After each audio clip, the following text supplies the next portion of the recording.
IMG College. This is Duck Insider. Give it to Verdell. He's got the first down and go. Duck fans start celebrating. Oregon is the 2019 Pac-12 champion. The 2020 Rose Bowl champion. Richardson, another open three. Good. Duarte dribbles and slams with the right hand. For the third time in the last 5 years, the Ducks are Pac-12 champions. Outright champ. Holy three. Good. Holy ball. Out Shelley. Three ball. Good. Regular season champions and now Pac-12 tournament champions. Welcome to Duck Insider. We're just getting started.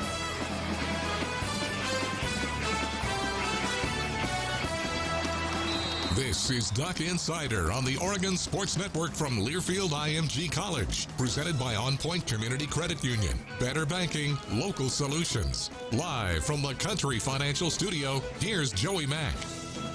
Hi, everybody. It is the day after. The sun did come up today. I did find it fitting that when I got out of bed this morning, though, it was kind of gloomy at my house. After yesterday, it was just kind of a dark day. We're going to unpack yesterday's announcement that the Pac-12 and the Big Ten are suspending fall sports, and for the Pac-12, postponing it until the end of the calendar year, through the end of 2020.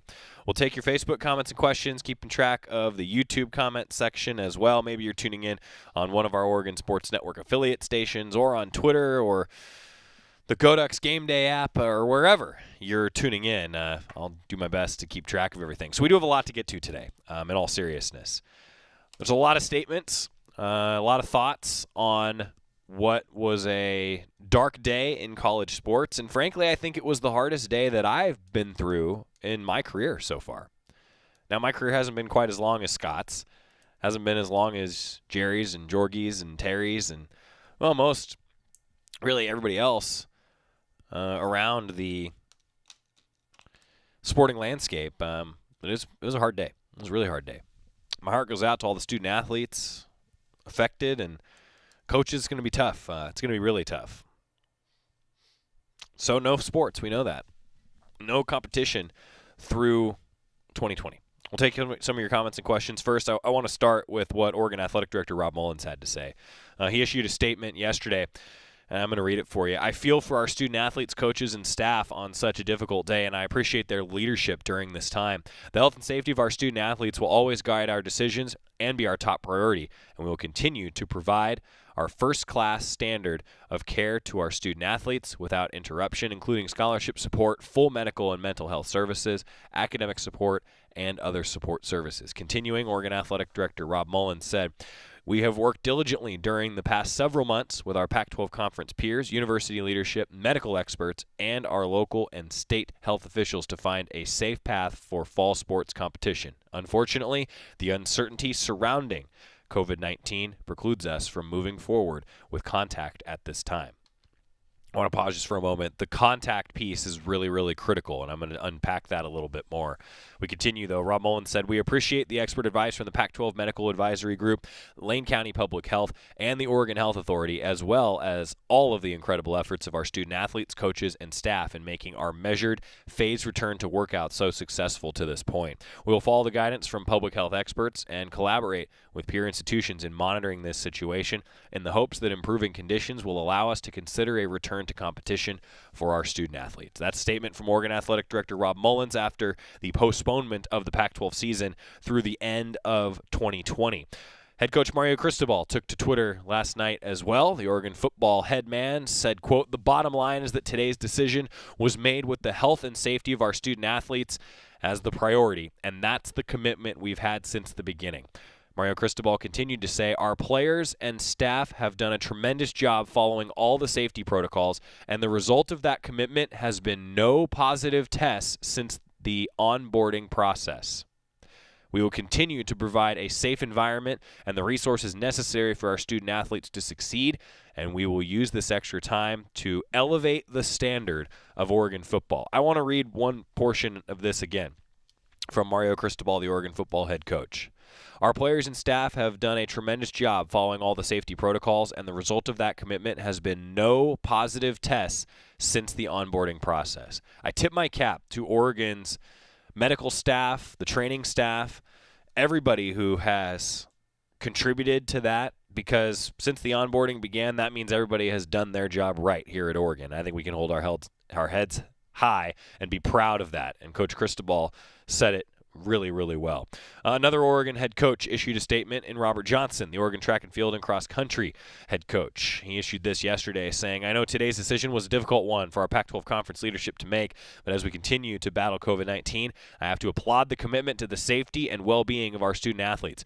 This must always be the focus when making these important decisions." Robert Johnson said, he continued to say, "Having said that, it's another tough day for our program that now has its cross-country season postponed after the NCAA indoor championships and outdoor track and field season were canceled back in March. There's been a lot of hard work in preparation of the upcoming season, and I know how anxious and excited we all were to get back to competition. That goes for both student athletes and coaching staff. I also want to acknowledge our fellow Ducks and other Pac-12 programs affected by today's decision. There are still several questions to be asked and answered, so we'll have those discussions and find the best way to move forward together. Be healthy and stay safe." That's Oregon track and field head coach Robert Johnson on the postponement of the cross-country season for the Ducks as well. Matt Ulmer, head coach Oregon volleyball, will join us on the show on Friday. I was hoping that we'd be able to have some fun talking with Coach Ulmer and joking about socks and sandals, but just doesn't feel right now. We'll talk with him, I think, about a few more serious things than we usually do with Coach Ulmer, and I think that's just a reflection of how we all feel right now. And Graham Abel, head coach Oregon soccer, in his first year, he's going to join us on the show on Monday. We're scheduling a few things out so that everybody can hear from these coaches. Now, moving to what's happening around the rest of the country. We know the Pac-12 and the Big Ten are not playing college football or any other fall sports. That doesn't mean that the SEC, ACC, and Big 12 have followed suit with that or will follow suit with that. SEC issued a statement yesterday as well. From SEC Commissioner Greg Sankey, he said, "I look forward to learning more about the factors that led the Big Ten and Pac-12 leadership to take these actions. I remain comfortable with the thorough and deliberate approach the SEC and our 14 members are taking to support a healthy environment for our student athletes. We'll continue to further refine our policies and protocols for a safe return to sports as we monitor developments around COVID-19 and continued effort to support, educate, and care for our student athletes every day." That's SEC Commissioner Greg Sankey talking about the I think way that they're going about making the decision, and I am curious to see, because the different medical advisory groups, the different conferences, and this has been a hot topic around the media landscape, because there's been different opinions on this, right? I'm curious to see how, now that the conferences can maybe exchange some information, talk through all of that, what happens. ACC also issued a statement yesterday, and they said the ACC will continue to make decisions based on medical advice, inclusive of our medical advisory group, local and state health guidelines, and do so in a way that appropriately coincides with our university's academic missions. The safety of our students, staff, and overall campus communities will always be our top priority, and we are pleased with the protocols being administered on our 15 campuses. We will continue to follow our process that has been in place for months and has served us well. Another statement from the ACC said, "We understand the need to stay flexible and be prepared to adjust as medical information and the landscape evolves." And that's probably the key. That's a statement from the Atlantic Coast Conference. That's probably the key here. Things have moved very fast. Things are going to continue to move very fast, and we'll see what happens with the SEC and ACC, as also today the Big 12 is moving forward, announcing a 10-game fall schedule with one game being a non-conference game, which will be interesting to see how that schedule takes shape. September 1st is when they can start fall competition in the Big 12, as that conference announced that today. There's a lot to get to and a lot to unpack. We're going to all do it together. We've got a pretty detailed and thorough analysis on the show for you today, as well as a few other things beyond Oregon athletics and what the NCAA is looking at now moving forward. There are some big questions. And look, we won't have all the answers to every question. I can tell you that today there was an all-staff meeting for the University of Oregon, and a lot of those questions are going to start to get answered with Rob Mullens and his team.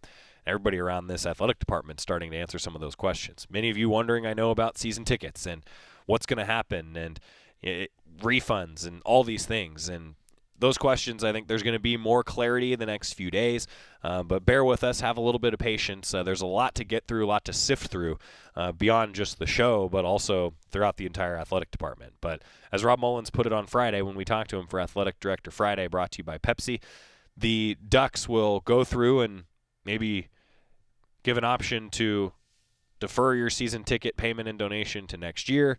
Maybe you can get a full refund. Maybe it'll be a partial refund. I think all of those things that in your mind as a season ticket holder and as a ticket holder, your mind thinks through all that. Ducks are thinking through all that right now and figuring out the best way to make all the logistics of that work. And that's the important part. It's the really important part. Shadow Hills Country Club, your family resort, just minutes from home. Call for a tour today. Shadow Hills, proud sponsor of Duck Insider. Coming up, we have a lot to answer.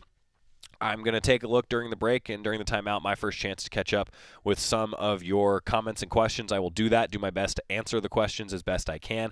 We also have, as promised yesterday, a lot of great information from the leadership group that made this decision for the Pac-12 Conference. Commissioner Larry Scott, Oregon President and Pac-12 CEO Group Chairman Michael Schill, the Arizona State Athletic Director Ray Anderson, and Dr. Doug Aukerman from the Pac-12's Medical Advisory Committee. We're going to hear from them. Scott did a great job going through and kind of putting together the highlights of the press conference, if you will, and I want to let you listen to those throughout the show today. Give me a chance to catch up on some of your comments and questions. Got a few more things to get to before we hear from the experts. I'm Joey Mack. Thanks for joining us. It's Duck Insider, presented by On Point Community Credit Union. Back inside the Country Financial Studio, next on the Oregon Sports Network from Learfield IMG College. As my family continued to grow, I realized I'd have to replace my beloved Jeep with something that has, well, more seats. I'm Jason Hines, Country Financial Rep and father of 7. Whether you're upgrading from your sporty ride with no room for a car seat or finally replacing your well-loved beater that still has a cassette player, you'll want the right protection for your new car. Work with a Country Financial Rep like me and get the protection you need at a price you can afford. Learn more at TakeSimpleSteps.com or contact a local Country representative. From the weight room to the classroom, on the field and off it, On Point proudly supports University of Oregon athletics because student athletes do so much more than bring us pride on game day. They bring our entire community together in Eugene and all across Oregon. So whether you're watching the game in the stadium, at home, or at your favorite local business, their success makes all of us stronger. On Point Community Credit Union. Join in. OnPointCU.com. Federally insured by NCUA. Equal housing opportunity. Your daily dose of Oregon athletics. This is Duck Insider from Learfield IMG College. Adopt US Kids presents What to Expect When You're Expecting a Teenager. Learning the lingo. Hundo P. Hundo P. Adjective. Short for being 100% sure or certain. As in, if we get a puppy, I'll Hundo P always walk it. You don't have to speak teen to be a perfect parent. Thousands of teens in foster care would love you just the same. Visit adoptuskids.org. Brought to you by the U.S. Department of Health and Human Services, Adopt U.S. Kids, and the Ad Council. A ranger station. I'd like to report a bear hug. Okay. I put out my campfire and Smokey Bear hugged me. So you drowned the fire, you stirred it, drowned it again, and felt that it was cold? Uh-huh. Yep, he's just letting you know you did good. Bear hug from Smokey Bear. Status update. I'm gonna let you go now. There are many ways to start a fire, but one sure way to put it out. Learn how you can do your part at SmokeyBear.com. Sponsored by the U.S. Forest Service, Ad Council, and your state forester.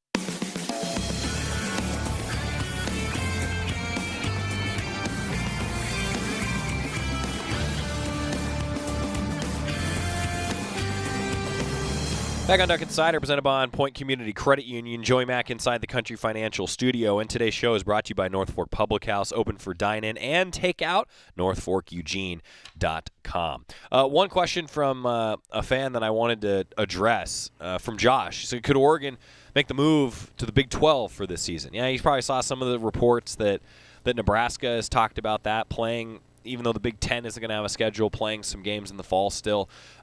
From everything that I've seen, heard, and hearing from the press conference yesterday, unfortunately, it's not going to happen, which is upsetting, I know, for a lot of people, but no, I don't see that happening. I think that's the way the Pac-12 operates. They're kind of in this together, if you will. Elsewhere, I saw this was kind of nice, and I wanted to bring this up, actually. George said, no basketball, football, driving me crazy on YouTube, but at least back working in Eugene, help with the new scoreboard now. That's awesome. Yeah, we got somebody who's tuning in and helping with that new scoreboard that was going up, and that's just one of many things that just sucks. We were ready to debut an awesome new scoreboard at Autzen Stadium, and, here we are. It sucks. It absolutely stinks. All right, so yesterday we said that we would give you some of the highlights of what was said on the big Zoom press conference with Pac-12 leadership. So this is Commissioner Larry Scott, Oregon President and Pac-12 CEO Group Chairman Michael Schill, Arizona State Athletic Director Ray Anderson, and Dr. Doug Aukerman from the Pac-12's Medical Advisory Committee. It starts with the Pac-12 Network's Ashley Adamson and Yogi Roth moderating a discussion between them, and a lot of good information. I want to let you listen to what the decision makers said as part of the press conference from the Pac-12's announcement that sports are postponed until the end of 2020. Commissioner Scott, we'll start with you. Obviously, a lot of detail in the press release that just went out, but can you kind of give us a big picture summary of the vote this morning and what all went into the decision to postpone sports through the end of the calendar year? Yes, thank you. And thank you for those that are joining us here today. This was an extremely difficult and painful decision that we know will have important impacts on our student athletes, coaches, administrators, and our fans. And I know nothing that we can say will ease some of that disappointment, especially for some of our seniors. But we're here today to announce the Pac-12 CEO Group has decided to postpone all sport competition through the end of the 2020 calendar year. This decision was made after consultation with athletics directors, our coaches, football working groups, and with the Pac-12 COVID-19 Medical Advisory Committee, who expressed concern with moving forward with contact practice. After reviewing all the data and considering the alternatives, and having already delayed the start of our season and compressed our season, the CEO group was unanimous that this resultant's decision was necessary. There were many aspects that were considered that fellow panelists will talk about today, but student athletes, we cannot bubble our student athletes like pro sports can.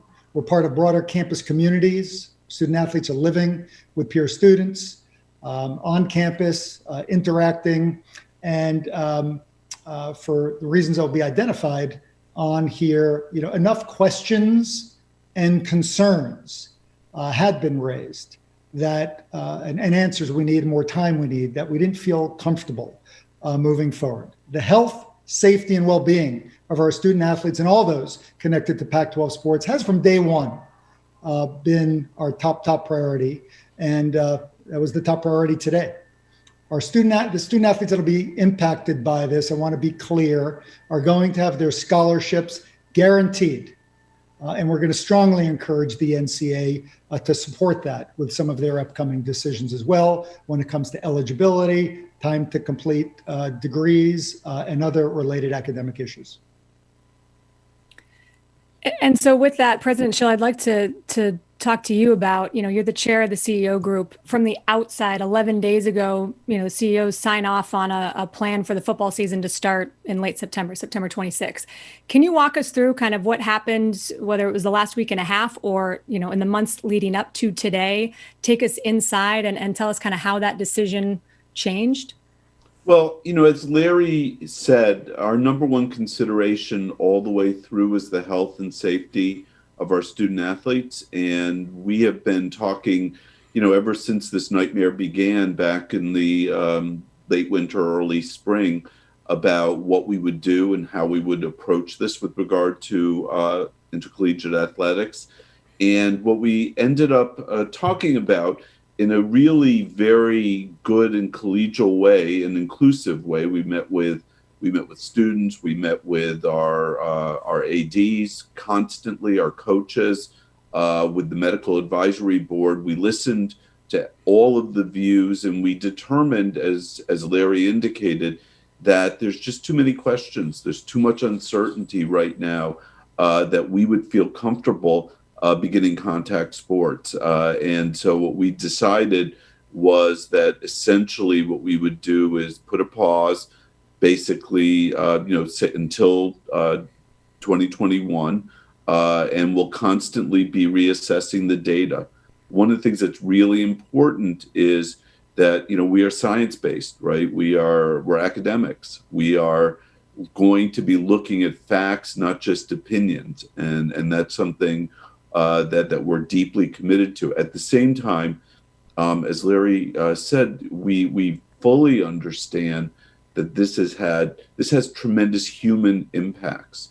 We have students whose dream it was to play this year. And that dream, at least in the fall, is not going to happen.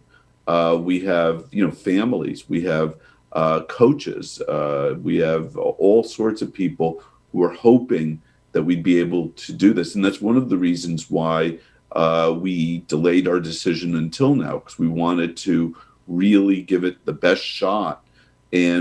But in the end, we looked at the recent cardiac evidence that Dr. Aukerman is going to talk about. We looked at spread, which was increasing in some of our areas. We looked at government directives, and we just said there's too many questions, too much uncertainty. So we will continue to assess, and hopefully we'll be playing in the spring.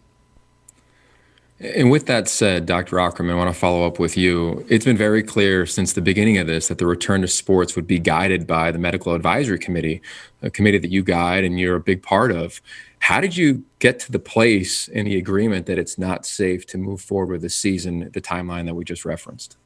Yeah, we've been fortunate. We've had 24 really dedicated physicians and infectious disease experts, and more recently, some additional sports cardiology experts join our group, and we meet at least 2 hours a week and talk, and we've been doing that continuously for some time. As we move closer towards the date where we were to begin contact practice, we were really concerned with a couple items, and one is that coronavirus is still very prevalent in many of our institutional communities, and by metrics that are out there is not considered to be well controlled or uncontrolled at this time. The other issue is that there is some emerging data about some health risks that affect athletes, and specifically the cardiac side effects of potential COVID infections that we don't know enough about. And so we became more concerned about that. And that's kind of how we began to start looking at, how can we make sure that we provide the safest opportunity, the safest environment for our student athletes to compete and to exercise when social distancing can no longer be maintained. And we're essentially, by going into a contact season, asking them right now to disregard a lot of the guidelines, both federally and locally from the health department and the CDC, to socially distance and physically distance to decrease the spread of this disease. And instead, playing contact sports, we know, is a condition where it's going to be higher risk of spread. Well said. And Ray, in your chair, you're around so many student athletes. I think about seniors, 50-year seniors going into this year. How are you going to communicate to them what's going on? And I know it's early, but what do you think the next step may be for your student athletes on campus? Well, we're going to gather with all of our student athletes and coaches to talk about where we are. More importantly, we hope to educate them even more completely about the steps that went into us finally getting here. All of us want to play sports. Every student athlete, oh, by the way, it's not just football. There's soccer, and there's volleyball, and there's cross country, and there's wrestling, and there are other sports who are preparing now who will be impacted by this decision. But as President Schill and Commissioner Scott said, from day one, when this thing first broke back on, March 11th, it was our duty to look to the health and safety of our student athletes. And we knew from the beginning, and particularly as we got educated along the way, that this virus is going to be very fluid. So we were going to be dictated and really guided by the science and the medicine. So as it has moved along, we tried to make adjustments, to change schedules, make adjustments with workouts. We want to play in the worst way, but not at the risk of the health and safety. So with the inconsistencies in the virus, and then with this additional information coming out that says you just don't have enough to make decisions, particularly going into contact sports with these young men and women, to put them at risk. And as athletic directors and medical folks and presidents and chancellors and coaches and office commissioner on the way down, we're just not going to do that. Now, we want to hold out hope that we have postponed, but we have not canceled. And we're going to hold out hope that things will change and we will be able to go into competition. So as an athletic director in this conference, and speaking for my colleagues, we're very proud of the way we've proceeded in this. And I do trust that our student athletes and our coaches and their families are confident that we have done this with their interests in mind from day one, and will continue to do so, led by the science and the medicine, with the great input from Dr. Aukerman and others in this conference. You know, Ray, to follow up on that, I think there's a lot of people that would say that the heart of this is maybe a liability issue, and that given the chance, there's plenty of student athletes who would gladly sign a liability waiver for a chance to play this season. Why isn't that an option? It's not an option because our responsibilities are not about liabilities. Our responsibility is about accountability to these student athletes and their families, short and long term. So we can't waive our duties and obligation to protect them, driven by the science and the medicine. We're not driven by lawyers who say, well, we'll relieve you of liability. That's not what floats the boat in this conference. So we have responsibilities and accountability. And so the science and the medicine says we cannot allow you to go forward right now. So we won't. There are a lot of, I hear this talk about, we'll sign a waiver. We want to play so badly. Coaches talking about we've got to play. Well, we don't have to play until it's safe, and we can literally guarantee the health and safety of our student athletes, not just now, but their lives going forward, because we don't know the impacts going forward. And until we have more clarity, we're not going to go forward. That's where we are. So the liability thing, other folks can talk about that.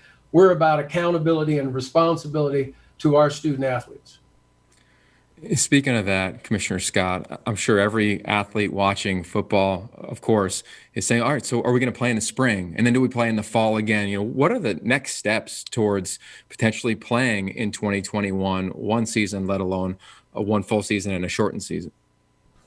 Well, we know the situation's going to improve. We're optimistic, when and how and when the conditions are right, that everyone feels comfortable moving to contact practice and then thinking about season starting are really all question marks at the moment. So like we've done every step along the way, Ray talked about, we're going to continue to monitor, we're going to continue to evaluate, and when the conditions improve, which we're confident they will, then we're going to evaluate what we can do in terms of all sports, not just football. But it's clear, based on the medical advice recommended we don't start with contact practice. Our ADs, football coaches, others came together and felt that we're not going to be able to start football and our fall Olympic sports on time as planned, which was already delayed, September 26th. And it's important to give clarity to student athletes. This has been a time of great uncertainty and great anxiety for everyone. So we also feel a responsibility based on all the trends that we've seen to try to give some of that certainty and clarity. And that's why we've said not before January 1st, so people can plan, emotionally, psychologically, as well as physically. And we got a lot of work to do, and we don't have every question answered right now. So we're going to dig back in, our athletics directors, football coaches, football working group, others, peers from other conferences, to continue our scenario planning. All along, I think we said, we've got scenario A, B, C, D, and E, and we moved from scenario A to scenario B in July when we went to conference-only 10-game schedule. And now, we're moving to another scenario. But what that looks like, we've got more work to do. But know that as soon as we feel comfortable and that it's safer, and some of these questions are answered where we feel more comfortable, as soon as that's possible, we're going to want to play.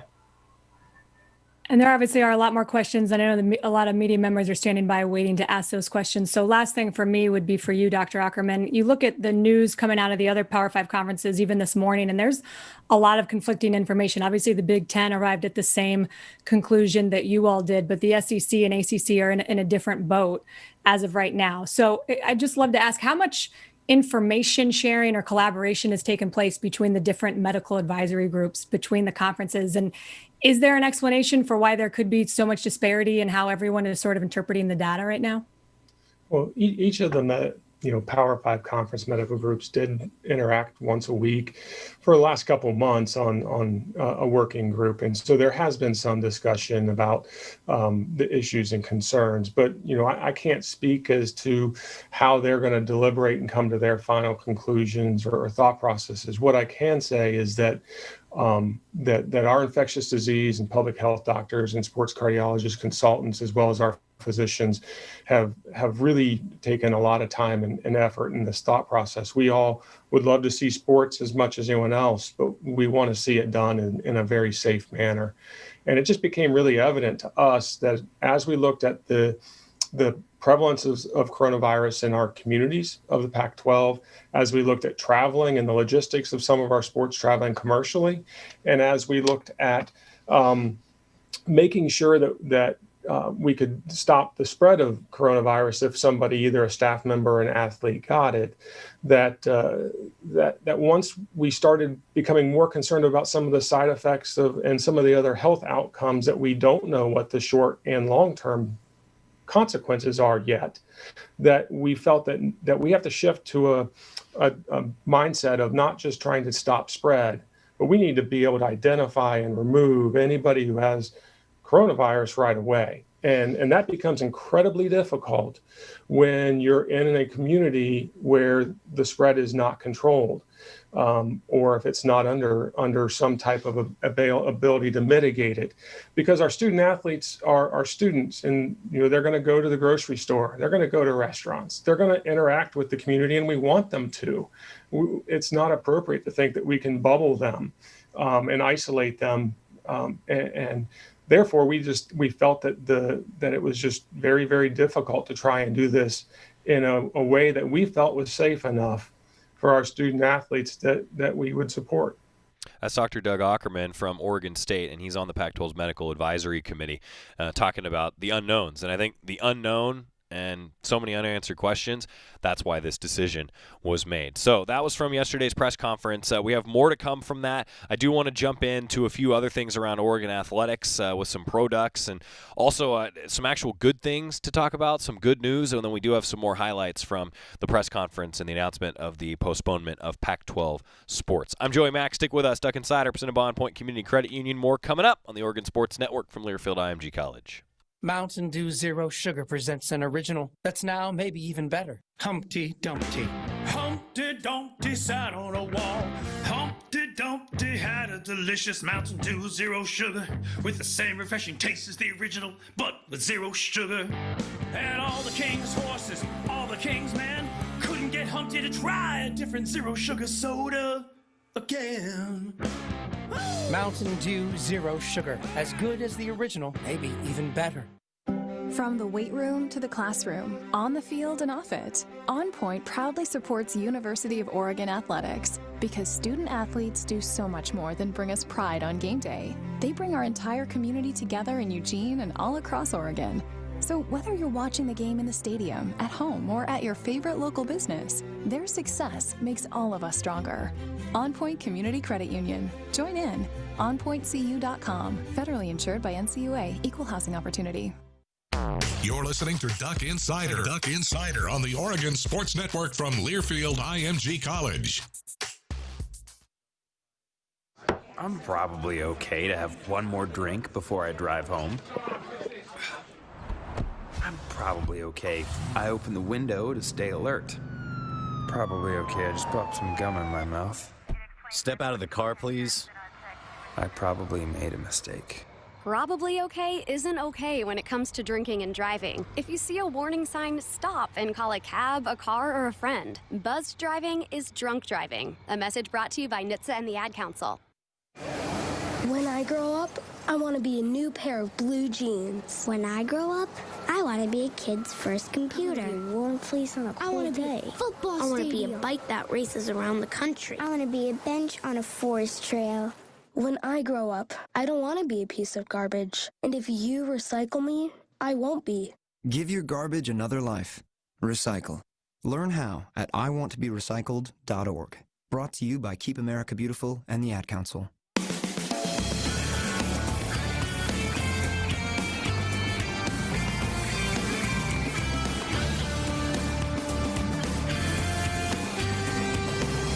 Joey Mack back inside the Country Financial Studio. It's Duck Insider, presented by On Point Community Credit Union. Time for your 2-minute drill, brought to you by Cafe Yum. NCAA still with some decisions to make on fall championships in the coming days. We were just talking about the implications of the Pac-12, why the decision was made. More from that group coming up in just a moment. But remember, the NCAA said championships won't be held if less than 50% of total teams are not participating. So with the Pac-12, Big Ten, other conferences making these decisions, we may be past 50% here before we know it, and there won't be fall championships for the NCAA as the dominoes kind of continue to fall. And for the Pac-12, if you've missed it, the Pac-12 announcing along with the Big Ten that the fall sports season has been postponed, and for the Pac-12, no sport competition through the end of the calendar year. Also, in other local Oregon news, how about Damian Lillard last night? I wanted to mention that. 61 points, that shot from the logo. Ridiculous. I love that the Blazers are in the playoff hunt. It makes me very, very happy to see that. Some good products news as well. I didn't mention it yesterday with everything going on, but Chris Boucher had that massive dunk for Toronto with a double-double. Get this, 25 points, 11 rebounds, 2 assists, 2 steals, 2 blocks, 9 of 15 from the floor, and 3 of 7 from three-point land. And Bol had another great full-court pass as well. And Satu had a double-double, and it's unfortunate as we take a look at what's going to come for Satu Sabally.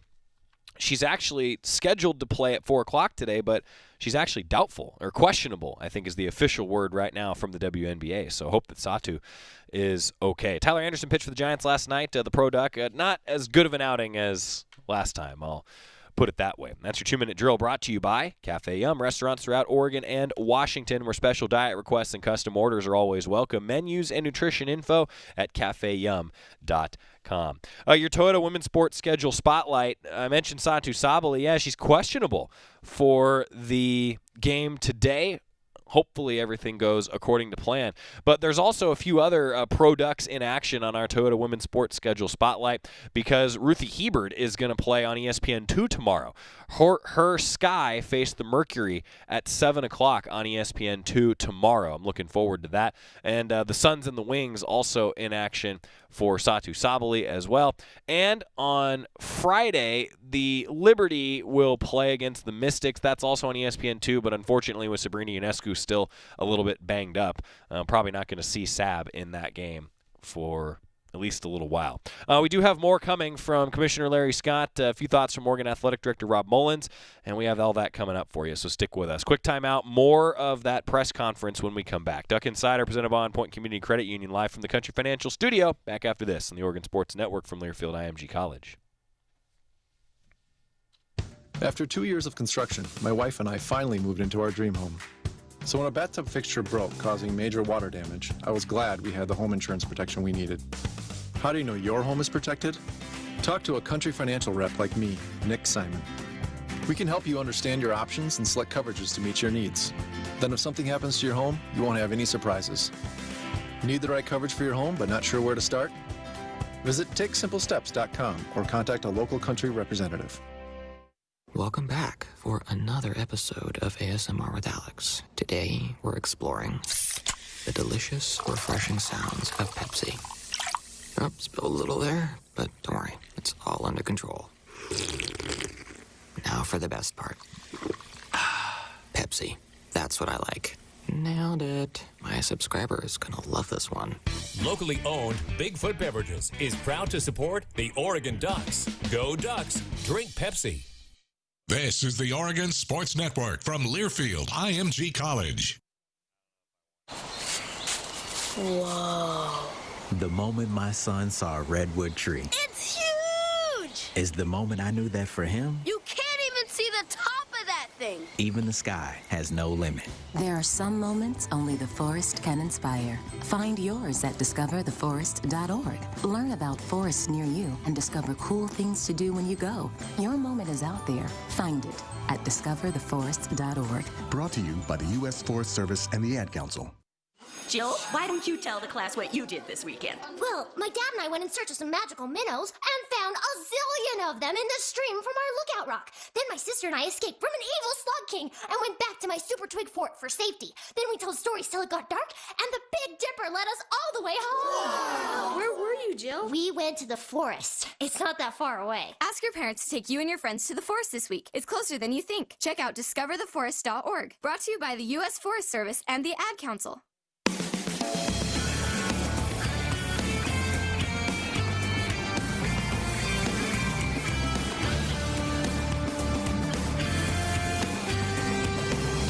We're back on Duck Insider, presented by On Point Community Credit Union. Joey Mack here with you, live from the Country Financial Studio. Continuing hearing from Commissioner Larry Scott. They took a lot of questions on the press conference yesterday. Michael Schill, Oregon President and Pac-12 CEO Group Chairman as well. Arizona State Athletic Director Ray Anderson and Dr. Doug Aukerman from the Pac-12's Medical Advisory Committee. The first portion that we showed you was kind of their intro to everything, and now the second portion is Scott took all the questions that were asked from media members, kind of put together a greatest hits of the press conference, and we've got that for you now on Duck Insider coming up. This is from the Pac-12 Zoom press conference on the announcement yesterday. Take us inside the room with the other CEOs. I mean, this is a big deal, this decision. It's a historic deal. How was it discussed, and how was the burden of the responsibility to make that decision dealt with you and the fellow colleagues? We have been discussing it for months now, what we were going to be doing this year, and we all know each other quite well. And so it was, people were sad that we are unable to go forward with the season. People are looking forward to it, and not just because it's fun, but because of all the reasons why we support student athletes. And so we realized that this was going to be a big disappointment. So, but one of the things that was very important was, and has been important, I mean, the Pac-12, we view ourselves as, perhaps the most progressive of the conferences, where we think ahead, we care deeply about the student experience and about student welfare. And we always put that number one. And so we went into today's meeting. We all knew we were going to be together, and we knew that we wanted it to be unanimous, and it was unanimous. And so there was no big drama. There were no fights. There were no disagreements. Probably the biggest disagreement that we had was over the wording of the press release. And should a "the" be an or something like that. But we're all in this together, and we all recognize, when we're on the field, we're going to compete as hard as we can with each other. But when we're back in our offices and thinking about, what we care about the most, we're together. If a football player or any player in the fall sports in particular, if they come to you, they ask you, what should I do right now? Is there obligated team activities right now? What's next for them, regardless of what the Division I Council says tomorrow and decides on eligibility and opting out and all these things? What's next for an athlete at your schools or in your conference, Larry? The student athletes are going to continue to receive their scholarship and support from their universities. Each campus athletics director, athletics department with coaches will decide exactly what that looks like. But we are deeply committed to continue to support our student athletes. I think technical answer is they'll be able to continue in the 20 hours. It's permissive, but I think all of our campuses and programs now need to go back and look at what's in the best interest of the student athletes in terms of supporting them. And I'll say, in addition to what Larry said, remember that the reason this takes place in universities is our student athletes are getting an education. And so this provides them with an opportunity to really focus even more on the classwork during this period, get ahead, and we will play again. We we feel very strongly that we want to support our student athletes, and we want each one of them to graduate with a degree from each of our schools. Ray, I just thought of this. What are the potential implications of teams coming after your players and any players in the Pac-12 if there are conferences that are playing and you're not? Well, we don't know if they're going to play or not. What we believe, Dennis, is we've made the decision that's in the best interest of our student athletes in their experience. I think our coaches are very confident. Our medical folks are very confident. Our FARs are very confident. I think all of us are confident that we made a decision with our presidents and chancellors in the best interest of our student athletes. And that will be appreciated because we will play again. And to the extent that others think there is an opportunity to essentially come recruit our players, then we would say, hey, have at it.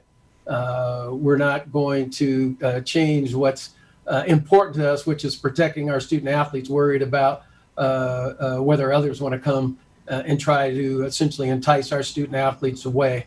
We think our student athletes will appreciate that we have done what is in their best interest, short and long term, Dennis, and we're going to continue to do that.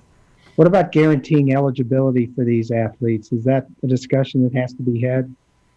Thanks, Dennis. Yeah, we are strongly encouraging the NCAA to make decisions as quickly as possible to extend eligibility for student athletes. We saw what happened in the spring, and we're going to put our shoulder completely behind supporting our student athletes if they don't get to play a season to have another year back. Larry, this is for you. Does the January 1 date mean that no sports start before then, including winter sports like basketball? Yeah, thanks, Rachel.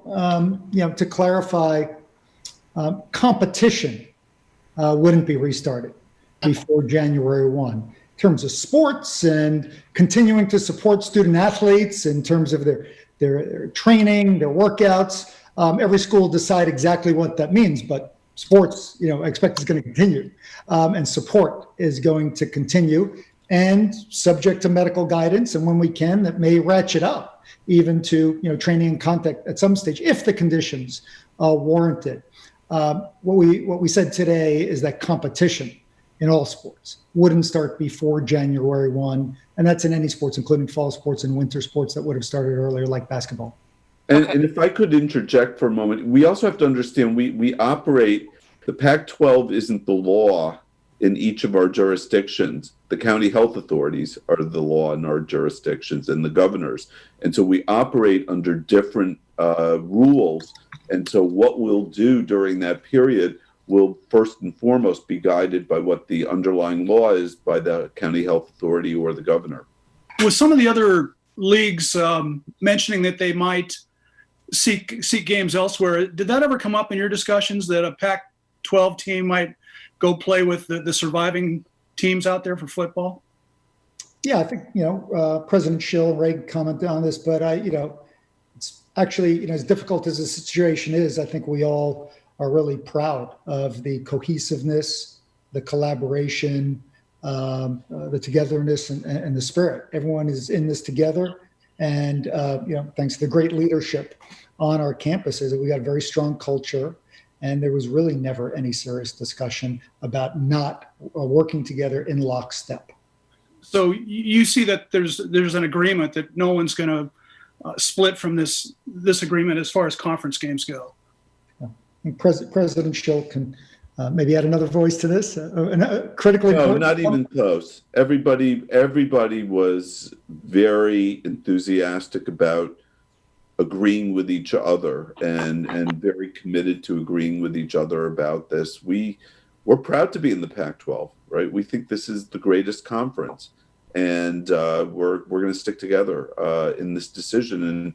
And the decision was unanimous, and that's not unanimous meaning that people were against it and then just joined in because they wanted to be good soldiers. It was unanimous because we all recognized this was the morally correct thing to do, and we did it. You talk about the health, safety, and well-being of the football players, and I'm sure you guys definitely mean it. But, how could you play 2 grueling football seasons in the span of the same calendar year and still honor that commitment? That is one of the top questions and considerations. How many football games could be played in one calendar year? We obviously have a spring portion of the football season, but nothing like playing a full season. So whether it's a full season, compressed season, there's a lot of different scenarios that folks are looking at. So, but you've identified one of the reasons why, considering the spring was not at the top of the list of things you wanted to default to right away. There are going to be some health and safety considerations vis-a-vis the fact that we've got a fall football season and the number of games we play. So, we are reluctantly coming to this decision that the earliest that we could start would be in January, with a lot of details to figure out, including the point you made, which is a very good one and weighs heavily on our coaches, our athletics directors, our medical personnel as they think about spring, or I won't even call it spring, post-January. And lastly, Larry, can you even imagine half the country maybe playing college football and the other half not? Can you even picture that scenario? Everyone's going to make their independent decisions and certainly respect our colleagues.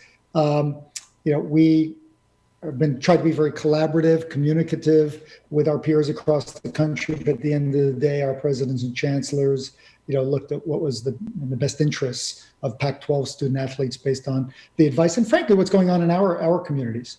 This is, let me just say, this is uncharted territory. This is a very unique year.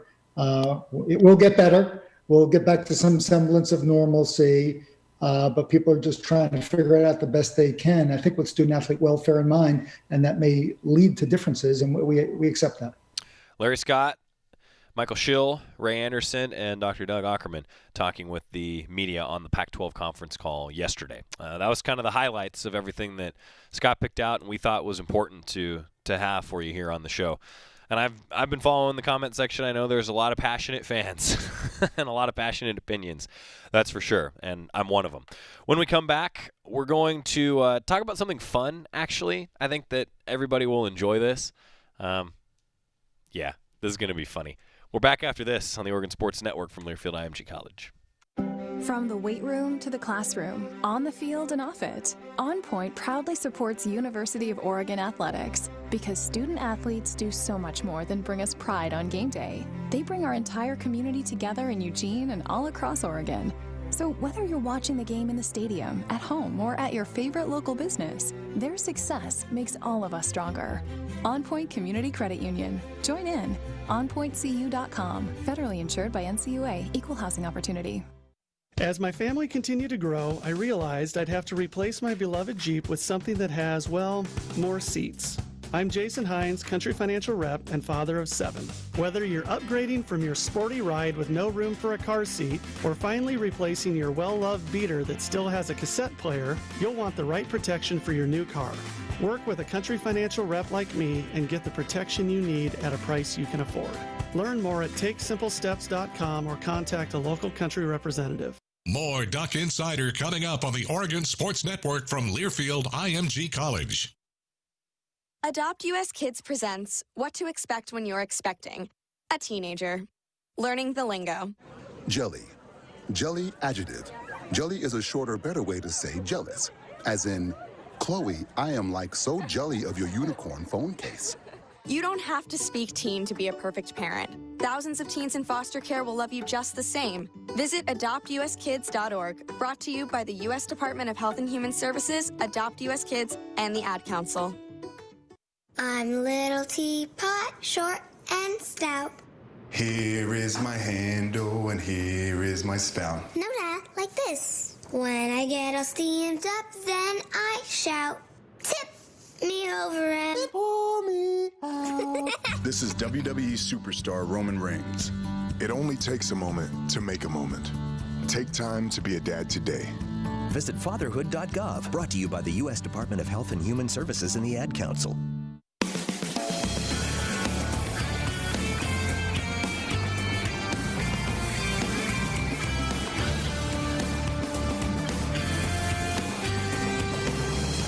Back on Doug Insider, presented by On Point Community Credit Union. Joey Mack inside the Country Financial Studio. All right, so I said that we had something fun and a good thing for you today. Look, last few days have really sucked. There's no doubt about that. I wish that we had better things to talk about. I wish that I was talking about how good Oregon's defense was and how training camp was underway and fall camp was rolling, and unfortunately we're not.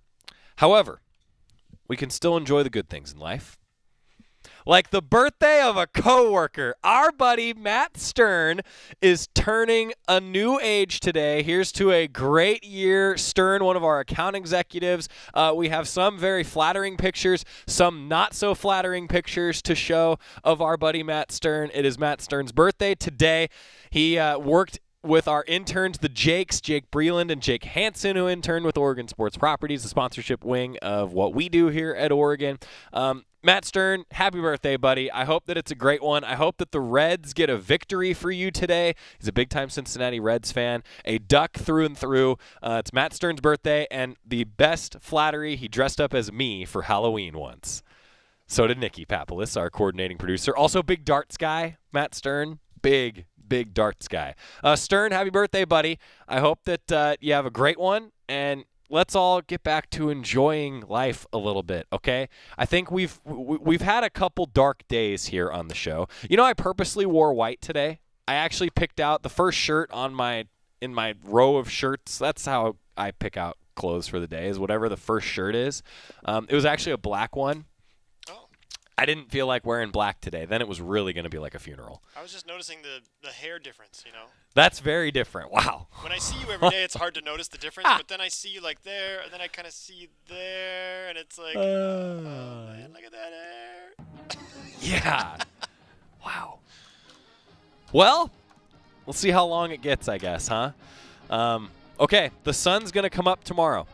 We're still going to unpack this. I know there's a lot of passion in the comment sections right now. We'll talk about some of that. We're going to get through it. I know a lot of people don't love the decision. Makes you sad. It is sad. Sucks. We're going to get through it. Tomorrow, some more comments from the bigwigs in Oregon athletics. We'll talk to you then. Who said that? Me, down here. Ugh, what are you, a yellow booger? I'm a banana slug, Steven. What are you doing in my room? I'm your sense of adventure. It's been a long time since we've had an adventure in the forest. Mom took me to the forest last year. I'm a slug, Steven. It took me a long time